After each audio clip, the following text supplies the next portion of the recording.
Assalamualaikum warahmatullahi wabarakatuh. Perkenalkan, saya Inka Rahmadani dari Program Studi Akidah dan Filsafat Islam, Fakultas Usuluddin dan Studi Agama.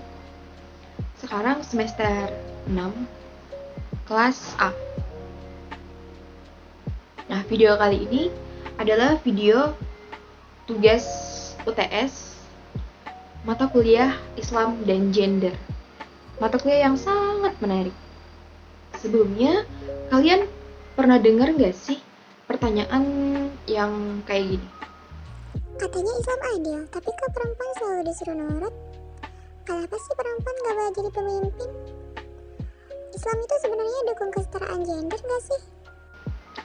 Kalau kamu pernah dengar pertanyaan-pertanyaan kayak gitu, atau malah pernah nanyain juga? Kalau gitu, ayo kita bahas. Kita mau lihat Islam bilang apa sih soal kesetaraan gender?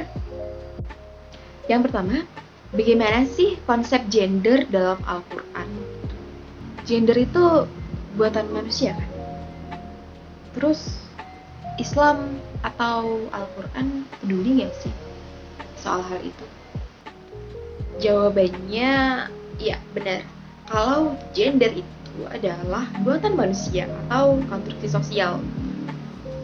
Jadi, gender itu bukan ciptaan Allah seperti jenis kelamin. Jadi, antara gender dan jenis kelamin adalah dua hal yang berbeda. Nah, ketika kita bicara tentang kesetaraan gender, kita akan berbicara tentang salah satunya keadilan.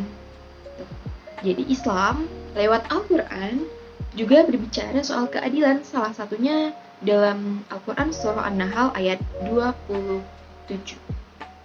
Yang intinya ayatnya berbicara soal siapa saja yang beramal soleh, baik laki-laki maupun perempuan, akan diberikan kehidupan yang baik.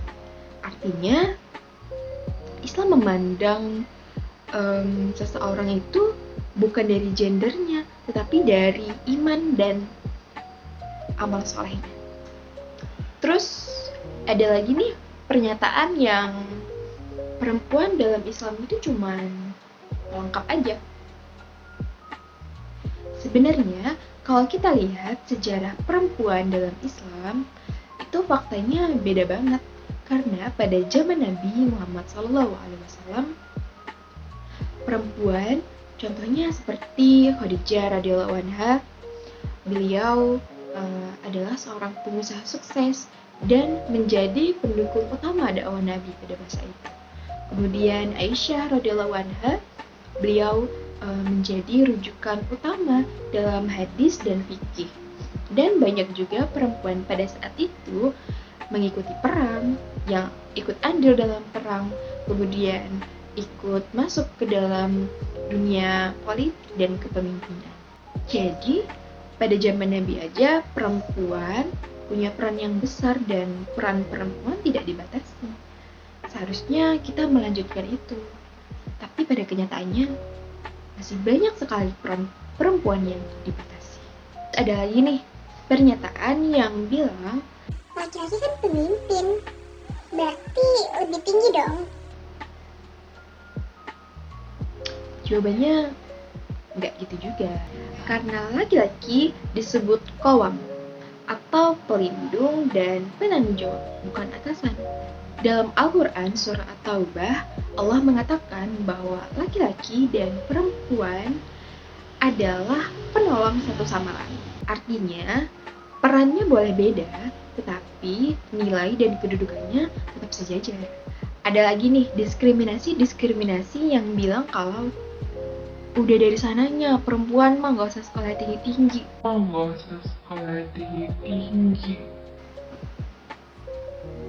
Nope. Islam bilang apa? Islam justru mewajibkan ilmu. Mungkin teman-teman sudah familiar dengan hadis yang mengatakan menuntut ilmu itu wajib bagi setiap muslim laki-laki maupun perempuan. Jadi, diskriminasi yang kayak gitu tuh bukan ajaran Islam, tetapi budaya patriarki yang memang harus dilawan. Kita sering nanya nih, kenapa sih dalam Al-Quran itu banyak yang disebut laki-laki gitu? Karena pada saat Al-Quran turun, laki-laki pada saat itu lebih dominan secara sosial. Bahkan pada zaman jahiliyah, perempuan sama sekali tidak diberi ruang pada saat itu. Perempuan hanya dipandang sebelah mata, bayi-bayi perempuan dibunuh. Maka dari itu, Islam hadir sebagai ajaran untuk menghapuskan seluruh sistem itu, menghapuskan seluruh ketidakadilan yang tercipta pada saat itu.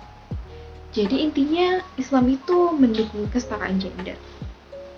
Jawabannya iya, asal dipahami secara utuh, adil, dan kontekstual.